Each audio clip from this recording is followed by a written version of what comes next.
Assalamualaikum warahmatullahi wabarakatuh. Bismillahirrahmanirrahim. Alhamdulillahirabbil alamin wa bihi nasta'inu ala umuri dunya waddin wa sallallahu ala sayyidina Muhammadin khatamin nabiyyin wa alihi wa sahbihi ajma'in wa la haula wa la quwwata illa billahil aliyyil azim. Amma ba'du, qalu subhanaka la ilma lana illa ma 'allamtana innaka antal alimul hakim. Rabbi shrah li sadri wa yassir li amri wahlul 'uqdatam min lisani yafqahu qawli waj'al li wazira min ahli. Alhamdulillah, berjumpa kembali dengan kajian cara membaca kitab Safinatun Najah bagi pemula yang diterjemahkan dengan bahasa Indonesia dengan tulisan Arab, dan berikut penjelasannya.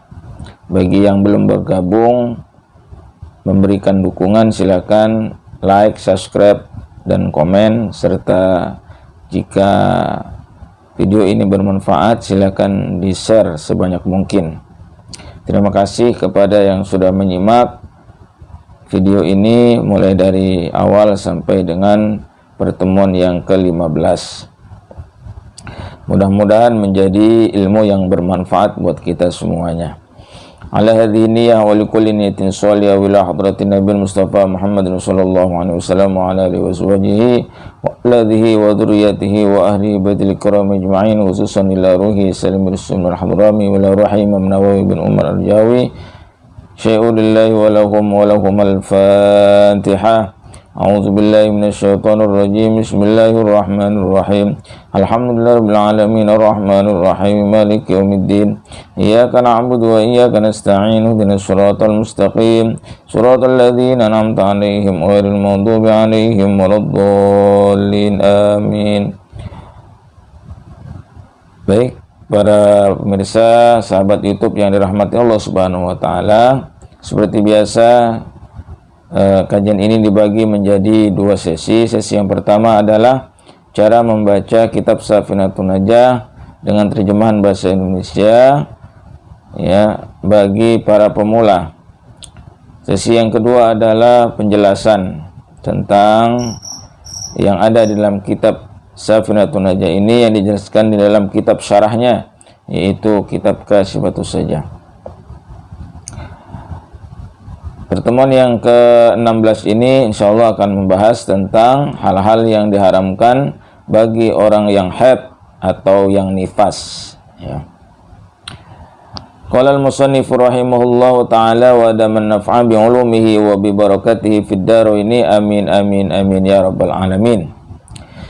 Bismillahirrahmanirrahim. Wa yahrumu bil haidi asyaratu asya'a. Wa yahrumu bil haidi asyaratu asya'a. Dan lagi haram dengan sebab haid itu 10 perkara. Dan lagi haram dengan sebab haid itu 10 perkara.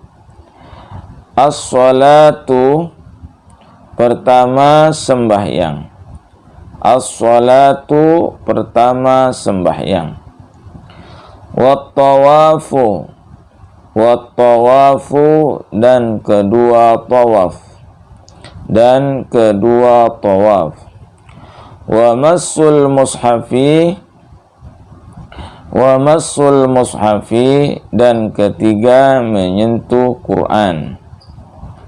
Dan ketiga menyentuh Quran.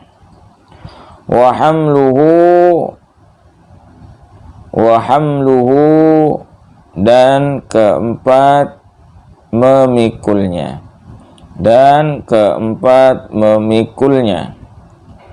Wal lubsu fil masjidi, wal lubsu fil masjidi, dan kelima diam di dalam masjid.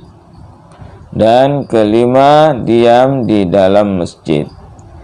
Wa qira'atul Qur'ani biqasdil Qur'ani. Wa qira'atul Qur'ani biqasdil Qur'ani. Dan keenam, membaca Quran dengan qasdu baca Quran. Dan keenam, membaca Quran dengan qasdu baca Quran. Was-shaumu dan ketujuh puasa. Dan ketujuh puasa. Wat-talaqu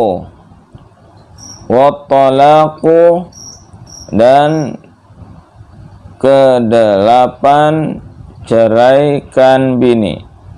Dan kedelapan ceraikan bini. Wal mururu fil masjidi in khafat talwisahu. Wal mururu fil masjidi in khafat talwisahu. Dan kesembilan, berjalan di dalam masjid jika takut ia perempuan akan cemarkannya masjid. Dan kesembilan, berjalan di dalam masjid jika takut ia perempuan akan cemarkannya masjid. Wal istimta'u bima baina surrati war rukbati. Wal istimta'u bima baina surrati war rukbati. Dan ke-10, bercanda dalam kurung bersedap-sedap dengan barang yang antara pusar dan lutut. Dan ke-10, bercanda atau bersedap-sedap dalam kurung bersedap-sedap dengan barang yang antara pusar dan lutut. Demikian para jamaah serta sahabat YouTube yang dirahmati Allah Subhanahu wa taala.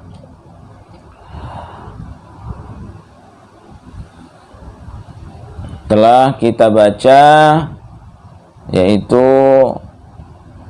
kitab Safinatun Najah yang diterjemahkan dalam bahasa Indonesia dengan tulisan Arab. Semoga para pemula yang baru belajar membaca kitab Safinatun Najah menjadi lancar adanya dan mudah-mudahan menjadi ilmu yang bermanfaat. Selanjutnya masuk kepada sesi yang kedua, yaitu penjelasan. Nah, sebelum masuk kepada sesi penjelasan, yang baru bergabung silakan like, subscribe, dan share serta memberikan komentar.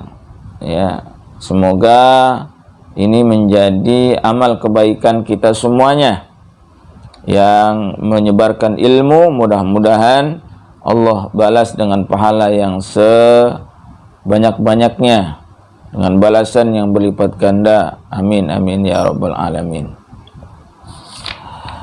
Para jamaah YouTube yang dirahmati Allah Subhanahu wa taala, ya,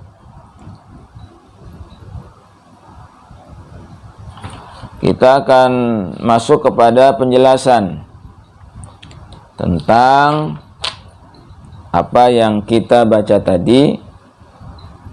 Ya, untuk itu jangan lewatkan penjelasan ini karena sangat bermanfaat. Tonton video ini sampai selesai, insya Allah menjadi ilmu yang bermanfaat buat kita semuanya. Tadi kita sudah membacanya bahwa yang diharamkan bagi orang yang haid atau yang nifas itu ada 10. Wa yahrumu bil haidi 'asharatu asya'ah. Dan lagi haram dengan sebab haid itu 10 perkara. Wa yahrumu bil haidi wa misluhun nifasu 'asharatu asya'ah. Dan haram dengan sebab haid dan semisalnya yaitu nifas 10 perkara. As-salatu, pertama sembahyang. Ahaduha as-salatu ay minal amidatil alimati wala taswihu mutlaqan ay walau ma'al jahli awin nisyani. Perkara pertama yang diharamkan adalah sholat bagi orang yang sengaja lagi mengerti dan sholatnya tidak sah secara mutlak, yakni walaupun disertai dengan ketidaktahuan dan kealpaan. Wala yalzamuha qada'uha, dan tidak wajib baginya mengqadha sholat. Falau qadotha kuriha wa tan'akidu taflan mutlaqan la thawaba fihi 'alal mu'tamadi. Lalu jika dia mengqadanya dimakruhkan, maka dimakruhkan, makruh ya bagi orang yang mengqadha salat, dan salat qadanya itu menjadi salat sunnah mutlak yang tidak ada ganjaran padanya menurut pendapat mu'tamad ya, yang dijadikan pegangan. Wa faraqatis sauma haitsu yajibu qada'uhu li anna as-salata tataqarraru katsiran fayushaqqu qada'uha. Salat berbeda dengan puasa, di mana wajib mengqadha puasa karena sungguhnya salat mesti terlakukan berulang kali dengan terhitung banyak, maka dinilai memberatkan untuk mengqadhanya. Wala kadzalika shaumu fala yushaqqu qada'uhu. Sedangkan puasa tidak seperti itu, maka tidaklah memberatkan mengqadha puasa. Walidzalika qalat Aisyah radhiyallahu anha, kunna nu'maru biqada'is shaumi wala nu'maru biqada'is sholati.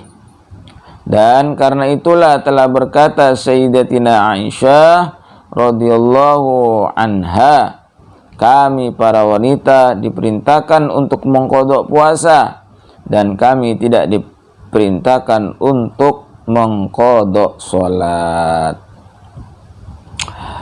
Lalu berikutnya yang kedua,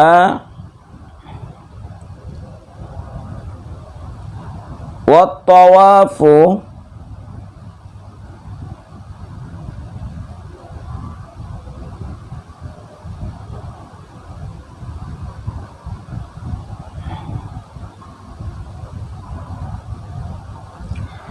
as-salatu. Pertama, sembahyang. Jadi pertama yang diharamkan bagi orang yang junub itu adalah sembahyang. Wat tawafu, dan kedua tawaf. Ya, yang kedua adalah tawaf. Wasaniha at-tawafu, dan perkara kedua yang diharamkan adalah tawaf. Sawaun kana fi dimni nusukin amla, dan sama saja keadaan tawaf itu terdapat dalam muatan ibadah haji dan umroh ataupun tidak. Li'annahu la yakunu illa fil masjidi, karena sungguhnya tawaf tidak akan terwujud kecuali di dalam Masjidil Haram. Fa in qulta idza kana dukhulul masjidi haraman fat tawafu aula famal hajatu ila dzikrihi. Lalu jika engkau berkata apabila keadaan memasuki masjid sebagai perkara haram, maka tawaf lebih utama, lebih diharamkan. Lalu apa perlunya kepada menuturkan perihal tawaf sebagai perkara yang diharamkan dilakukan ketika haid? Qultu li'alla yutawahhama annahu lamma jazalahal wuqufu ma'annahu aqwa arkanil haji fali anna yajuza lahat tawafu aula. Maka aku, kata Imam Nawawi Al-Bantani berkata, Hal itu agar supaya tidak disangka bahwasanya tatkala diperbolehkan wukuf bagi orang yang haid, disertai bahwa wukuf merupakan inti dari rukun haji, maka pasti sungguhnya pembolehan tawaf bagi orang yang haid adalah lebih utama, lebih dibolehkan dalam anggapannya. Jadi takut dianggap bahwa kalau wukuf saja yang merupakan inti daripada rukun-rukun haji itu dibolehkan bagi orang yang haid, masa tawaf nggak boleh. Nah, itu prasangka, takutnya ada prasangka seperti itu.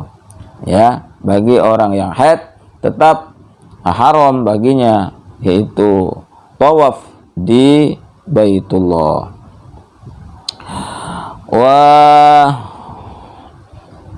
Dan berikutnya adalah wa masul mushafi, dan ketiga menyentuh Quran. Yang ketiga menyentuh Quran. Wa salisuha masul mushafi, dan perkara ketiga yang diharamkan adalah memegang mushaf. Hatta hawashihi wa ma baina suturihi wal waraqah. Wal waraqal bayadha bainahu wa baina jildihi fi awalihi wa akhirihi muttasili bihi. Ya, dan perkara ketiga yang diharamkan adalah memegang mushaf, sekalipun hanya memegang pinggiran-pinggirannya dan bagian yang ada di antara baris-baris tulisan mushaf dan kertas yang putih di antara mushaf dan kulitnya di sisi permulaan tulisan dan penghujung tulisannya yang bersambungan dengannya. Jadi memegangnya di mana saja itu bagi orang yang haid itu diharamkan, baik yang ada tulisannya ataupun yang tidak ada tulisannya pada ujung kertas, pinggir-pinggirannya, atau awal daripada kertas yang kosong belum ada tulisannya. Kemudian yang di bawahnya juga sama. Wa yahrumul masu walau bihailin walau kana sakhinan, dan haram memegang mushaf walaupun dengan menggunakan penghalang, walaupun penghalang itu tebal, sekiranya hal itu masih diperhitungkan sebagai memegang baginya menurut keumuman.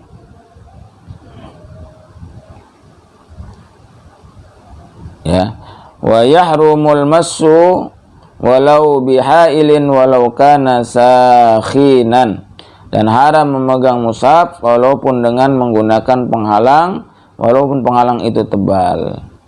Haitsu ya'udda massan lahu urfan, sekiranya hal itu masih diperhitungkan sebagai memegang baginya menurut keumuman. Li'annahu yukhillu bita'zimi, karena sungguhnya hal itu wanita haid memegang mushaf dapat merusak terhadap sikap penghormatan kepada Al-Quran. Ya, kecuali mushaf itu yang boleh dipegang oleh bagi orang yang haid, yaitu apabila terdapat tulisan-tulisan lain, ya, seperti sebuah kitab, ya, sebuah kitab yang di dalamnya ada tulisan Al-Qur'annya, tetapi tidak dominan, lebih banyak tulisan kitabnya daripada ayat-ayat Al-Qur'annya, maka itu masih boleh dipegang oleh orang yang haid. Kemudian juga terjemahan di dalam kitab tafsir, umpama tafsir Al-Qur'an yang diterjemahkan itu mana yang lebih banyak, tulisan Al-Qur'annya ataupun terjemahannya. Maka apabila lebih banyak tulisan Al-Qur'annya maka diharamkan, tapi apabila lebih banyak terjemahannya maka itu dibolehkan memegangnya bagi orang yang haid ataupun nifas. Wa hamluhu, dan keempat memikulnya. Ya, perkara yang keempat adalah memikulnya. Wa rabi'u hamluhu, dan perkara yang keempat yang diharamkan adalah membawanya atau memikulnya.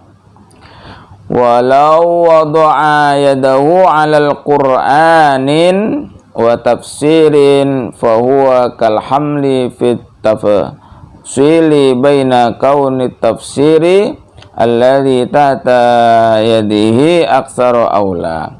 Dan jika seorang meletakkan tangannya di atas Al-Quran dan kitab tafsir, maka ia seperti membawanya di dalam perincian antara keadaan kitab tafsir yang berada di bawah tangannya itu lebih banyak atau tidak. Jadi kalau kita sengaja memasukkan tangan kita ke Al-Quran, itu sama seperti membawanya. Qala an-Nawawi idza tasaffahal muhdisu awil junubu awil haidu aw raqal mushafi bi'udin wa shibhihi fa fi jawazihi wajhani li ashabina. Telah berkata Imam An-Nawawi, apabila orang yang hadas atau orang yang junub atau orang yang haid membalikkan kertas-kertas lembaran-lembaran mushaf dengan menggunakan kayu dan semacamnya, maka dalam hal bolehnya perbuatan itu ada dua pendapat menurut para sahabat kami ulama mazhab Syafi'i. Jadi kalau membukanya lembaran itu dengan menggunakan media lain seperti kayu, tongkat, ya, maka itu ada dua pendapat. Al-zaharuhuma jawazuhu wa bihi qata'al iraqiyuna min ashabina. Pendapat paling jelas dari dua pendapat itu adalah diperbolehkannya hal tersebut, dan dengan pendapat itu telah diputuskan oleh para ulama Irak dari kalangan sahabat kami ulama mazhab Syafi'i. Li'annahu ghairu massin wala hamilin, karena sungguhnya orang tersebut yang membalikkan lembaran mushaf dengan alat bantu adalah bukan sebagai pemegang mushaf dan tidak pula sebagai pembawa mushaf. Jadi boleh ya. Dan pendapat yang kedua nih, wasani wa huwa ikhtiyarur rafi'i tahrimuhu li'annahu ya'uddu hamilan lil waraqati wal waraqatu kal jami'i. Dan pendapat orang yang kedua adalah pendapat pilihan Imam Ar-Rafi'i, yaitu diharamkan hal tersebut karena sungguhnya orang tersebut dianggap sebagai pembawa bagi kertas selembaran mushaf itu, dan selembar kertas itu sama seperti keseluruhan Al-Quran. Pendapat yang kedua, silakan mana pendapat yang akan diambil. Tapi kalau Imam Syafi'i atau bermadzhab Imam Syafi'i itu dibolehkan.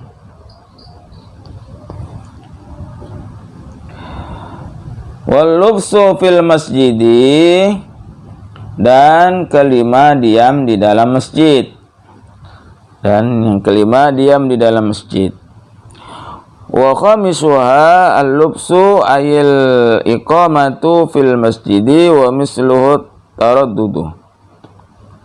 Dan perkara yang kelima yang diharamkan adalah berdiam diri, yakni menetap di dalam masjid, dan sama seperti berdiam diri adalah berlalu lalang atau mondar-mandir.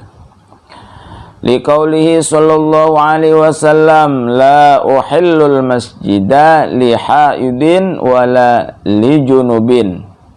Rawahu Abu Dawud an Aisyah radhiyallahu anha. Berdasarkan sabda Nabi sallallahu alaihi wasallam, tidak aku halalkan masjid bagi orang yang haid dan tidak pula bagi orang yang junub. Hadis diriwayatkan oleh Imam Abu Dawud dari Sayyidatina Aisyah radhiyallahu anha. Jadi sudah jelas ya, dalam hadis itu Rasulullah melarang. Wa dakhala fil masjidi hawa'u wa mattasala bihi min nahwi rawshanin wa ghusni syajaratin asluha kharijun wala aqsuhu wa rahbatuhu la harimuhu.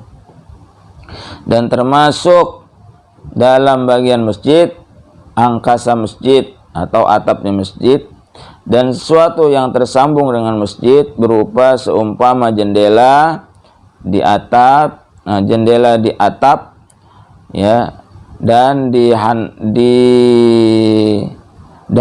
dahan-dahan pohon yang akarnya berada di luar masjid, bukan sebaliknya, dan seperti serambi masjid, bukan harim masjid. Faruhbatul masjidi hiya sahatul munbasitatu. Adapun serambi masjid adalah pelataran yang membentang lebar.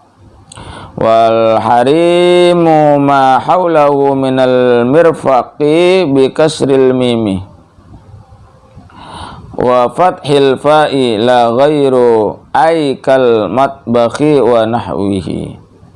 Dan harim adalah area yang berada di sekitar masjid, yaitu areal kemanfaatan umum. Ya, lafaz al-mirfaqih dengan kasrah mim dan fathah fa, dan tidak dengan bacaan lain, yakni seperti dapur dan semacamnya.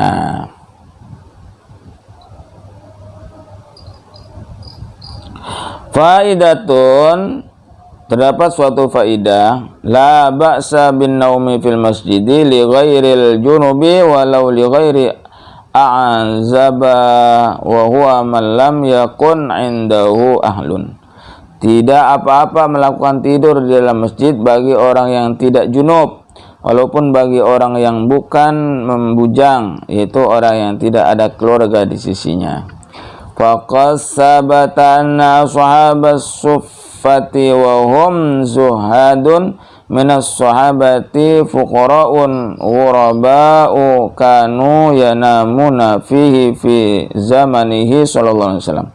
Maka sungguh telah tertetapkan berita bahwa ashabus suffah.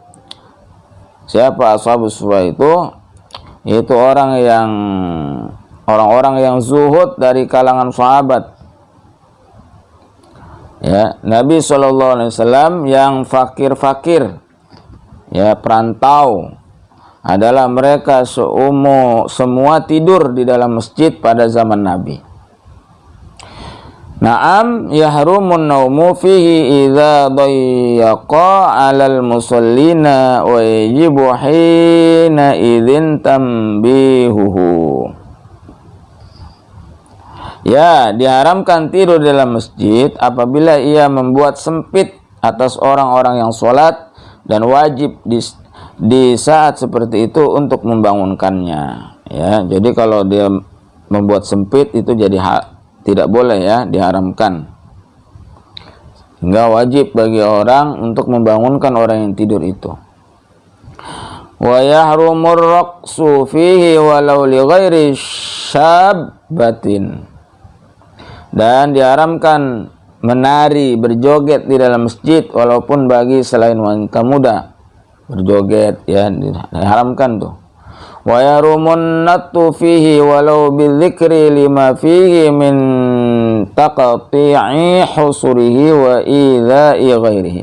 Dan diharamkan melompat-lompat, berjingkrak-jingkrak di dalam masjid walaupun dengan berzikir, karena hal yang terdapat pada perbuatan tersebut yaitu membuat putus tikar-tikar masjid dan mengganggu orang lain. Ya, berlari-larian di dalam masjid, ya, itu nggak boleh, ya. Bercingkrak-cingkrak dalam masjid. Maka jika ada anak yang berlari-larian di dalam masjid, maka orang yang dewasa itu memberikan nasihat yang baik kepada anak-anak itu agar tidak berlari-larian di dalam masjid atau berjingkrak-jingkrak di dalam masjid.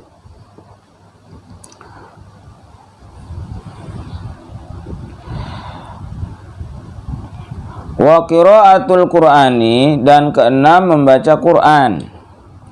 Ya, yang keenam membaca Quran. Wa sadisuha qiraatul Qur'ani, dan perkara keenam yang diharamkan adalah membaca Al-Qur'an. Qala An-Nawawi fit tibyani sawa'un kana ayatan aw aqalla minha. Telah berkata Imam An-Nawawi di dalam kitab At-Tibyan, sama saja keadaan membacanya itu satu ayat atau kurang dari satu ayat. Ya, jadi haram bagi orang yang haid membaca Al-Qur'an walaupun itu hanya satu ayat. Wa yajuzu lil junubi wal haidi ijra'ul Qur'ani ala qalbihima min ghairi talaffuz bihi. Dan diperbolehkan bagi orang yang junub dan orang yang haid, orang yang nifas, mengalirkan, melantunkan Al-Qur'an di dalam hatinya tanpa melafalkan dengannya. Jadi kalau bacanya dilantunkannya di dalam hati boleh. Wa yajuzu lahu man nadharu fil mushafi wa imraruhu 'alal qalbi. Dan diperbolehkan bagi kedua orang itu melihat pada mushaf dan melintaskannya atau membacanya dalam hati. Artinya melihat mushaf, melihatnya, bacaan tulisan-tulisan Al-Quran itu boleh bagi orang yang haid atau orang yang junub atau orang yang nifas, dan membacanya dalam hati juga itu boleh, ya.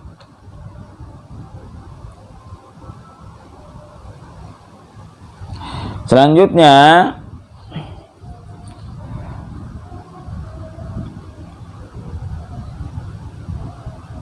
wasaumu, ya, wasaumu, dan ketujuh puasa. Wasabi'uha, dan perkara ketujuh yang diharamkan adalah berpuasa. Famata nawatis sauma haruma 'alaiha, maka bila mana wanita yang haid berniat puasa, maka diharamkan hal itu atasnya. Maka justru orang yang haid nggak boleh berniat puasa, haram. Wa amma idza lam tanwi wa mana'at nafsaha at-ta'ama wasyaraba fala yahrumu 'alaiha li'annahu la yusamma sauman. Adapun apabila dia tidak berniat puasa namun dia mencegah dirinya dari mengkonsumsi makanan dan minuman, maka hal itu tidak diharamkan atasnya karena sungguhnya hal itu tidak dinamakan sebagai puasa. Wal aujahu annahu lam yajib 'alaiha as-shalah aslan wa wujubul qada'i innama huwa bi amrin jadidin. Pendapat yang paling kuat argumentasinya adalah bahwasanya tidak wajib puasa bagi wanita haid sama sekali, dan kewajiban mengqadha puasa sungguhnya hal itu hanyalah dengan perintah yang baru. Wakila wajaba 'alaiha summa saqatah, dan dikatakan oleh suatu pendapat mulanya puasa wajib bagi wanita yang haid, kemudian gugur kewajiban tersebut. Itu awalnya masih dibolehkan, masih diwajibkan ya awalnya, tapi setelah itu puasa tidak dibolehkan bagi orang yang haid, tetapi dia wajib mengqadhanya. Wa talaqu, dan kedelapan, ceraikan bini. Dan perkara kedelapan yaitu yang diharamkan adalah diceraikan, ya. Wa saminuha at-talaqu wa huwa minal kabairi illa fi sab'i suwarin fala yahrumu talaquha fiha. Dan diceraikan dalam kondisi haid termasuk di antara dosa-dosa besar kecuali dalam 7 gambaran kasus, maka tidak haram menceraikan wanita di saat sedang haid pada 7 kasus itu, ya. Pada 7 kasus ini tidak diharamkan nih menceraikan istri dalam keadaan haid, atau istri yang diceraikan dalam keadaan haid, atau meminta diceraikan oleh suaminya dalam keadaan haid. 7 perkara itu apa saja? Ya, 7 kasus itu apa saja? Ya, al-awwalu idza qala, ya, anti talikun fi akhiri khuz'in min haidiki au ma'a akhirihi au indahu. Yang pertama adalah apabila seorang berkata kepada istrinya, kamu sebagai orang yang tertalak di bagian akhir dari haidmu, atau bersama berakhirnya masa haidmu, atau ketika akhir masa haidmu berlangsung. Tuh, kasus yang pertama. Lalu yang kedua, asani an takunal mutallaqatu fi dzalika ghaira madkhulin biha li'adamil iddati. Yang kedua adalah keberadaan istri yang ditalak itu di waktu haid itu bukan istri yang sudah disetubuhi, karena tidak ada masa iddah pada kasus ini. Artinya istri yang belum disetubuhi itu boleh ditalak pada saat haid. As-salisu an takuna hamilan minhu listi'aqabi dzalika talaqis syuru'a fil iddati. Yang ketiga adalah keadaan istri sebagai orang yang hamil dari suami, karena talak semacam itu berakibat melangsungkan diri masuk pada masa iddah menunggu. Artinya pada saat istrinya itu hamil, ya, itu boleh ditalak, ya, bagi istri, keadaan istri yang sedang hamil, ya, itu boleh ditalak. Tidak ada larangan, ya, bagi seorang istri ditalak pada masa hamil, cuman masa iddahnya itu akan berakhir pada saat bayi itu lahir. Ar-rabi'u ayyakuna talaqu bi'iwadin minha idza kanat haidan li'annahu i'ta'ahal ma la yush'iru bil hajati ila talaqi. Yang keempat adalah keadaan tidak dengan iwad. Yang keempat adalah keadaan talak dengan iwad.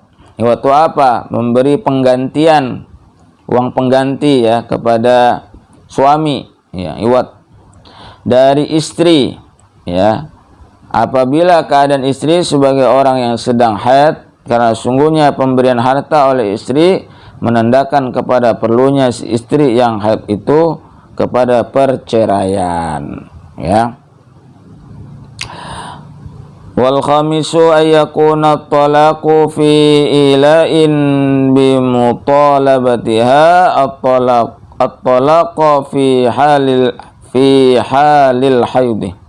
Yang kelima adalah keadaan talak disebabkan ila, ya, disebabkan ila. Ila itu adalah seorang yang bersumpah tidak akan menggauli istrinya selama 4 bulan dengan permintaan istri akan talak di saat sedang haid, ya. Itu boleh pada saat istri meminta kepada suaminya untuk ditalak pada saat haid, dalam kondisi atau kasus seperti itu. As-sadisu ma idza talaqahal hakimu fi shiqaqin waqa'a bainaha wa baina zawjiha li hajatiha syadidati ilaihi. Yang keenam adalah suatu kasus apabila seorang hakim membuat putusan cerai terhadap wanita yang sedang haid itu karena perpecahan yang terjadi antara dia dan suaminya lantaran kebutuhan istri sangat besar kepada perceraian tersebut. Ya, pada saat putusan hakim si istri lagi haid kemudian jatuh talaknya, maka itu sah karena si istri yang menggugat perceraian itu atau yang membutuhkan perceraian tersebut. As-sabi'u ma law qala sayyidu li amatihi in talaqaki zawjul yawma fa anti hurratun. Yang ketujuh adalah suatu kasus seandainya seorang tuan berkata kepada budak wanitanya, jika suami menceraikanmu pada hari ini, maka engkau sebagai wanita merdeka. Nah, andaikan si budak ini, si tuan yang punya budak itu ngomong, andaikan kamu diceraikan hari ini sama suamimu, maka kamu akan merdeka, akan bebas. Maka pada saat itu, walaupun si istri itu dalam keadaan haid lalu diceraikan oleh suaminya, maka pada saat itu boleh, ya. Selanjutnya ya.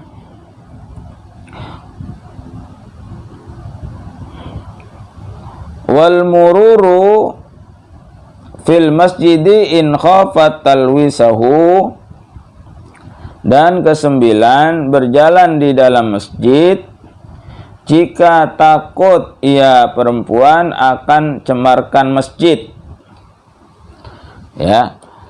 Wa tasi'uha al mururu ay mujarradul uburi fil masjidi li ghalawi hadasiha. Dan perkara kesembilan yang diharamkan bagi orang yang haid adalah berlalu, yakni semata hanya melintas di dalam masjid karena hadasnya dikategorikan berat. Ya, dan perkara kesembilan yang diharamkan bagi orang yang haid adalah berlalu, yakni semata hanya melintas di dalam masjid karena hadasnya dikategorikan berat. Artinya berjalan di dalam masjid hanya berlalu saja itu diharamkan bagi orang yang haid. Wa bihadza faraqatil junuba haitsu lam yahrum fi haqqihi mujarradul uburi. Dan dengan ketentuan ini dibedakan orang yang haid dengan orang yang junub, di mana tidak haram pada hak orang yang junub sebatas hanya melintas di dalam masjid. Kalau orang yang junub masih boleh dia jalan di dalam masjid, hanya sekedar melintas dari satu pintu masuk dari pintu yang lain, keluar dari suatu pintu keluar dari pintu yang lain. Dia tidak mundar-mandir, itu masih boleh bagi orang yang junub. Tapi kalau orang yang haid itu diharamkan. In khafat talwisahu bisa'il musallasati ay taltiqahu biddami suyanatan lil masjid. Jika dia khawatir dapat mengotorinya, ya, yakni menodai masjid dengan darah sebagai tindakan pemeliharaan terhadap masjid.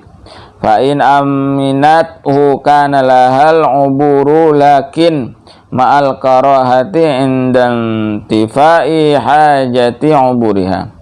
Lalu jika wanita yang haid merasa aman akan hal itu, tidak akan menodai masjid, maka boleh baginya melintas di dalam masjid, akan tapi disertai dengan kemakruhan ketika tidak ada kebutuhan untuk melintasnya. Artinya kalau dia kalau dia yakin tidak akan mencemarkan masjid, tidak menetes darahnya di dalam masjid, maka itu dibolehkan melintas. Tetapi kalau dia tidak mempunyai keperluan yang mendesak, maka itu dimakruhkan, hanya makruh. Bikhilafil junubi fa innal ubura fi haqqihi bila hajatin khilaful aula. Berbeda dengan orang yang junub, karena sungguhnya melintas di dalam masjid pada haknya dengan tanpa kebutuhan dihukumi khilaful aula, tindakan yang menyalahi hal yang lebih utama, ya, bagi orang yang junub.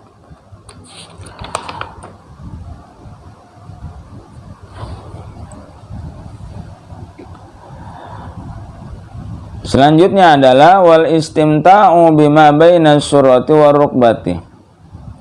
Dan kesepuluh, bercanda dalam kurung bersedap-sedap dengan barang yang antara pusar dan lutut. Wa ashiruha al istimta'u ayil mubasyaratuh.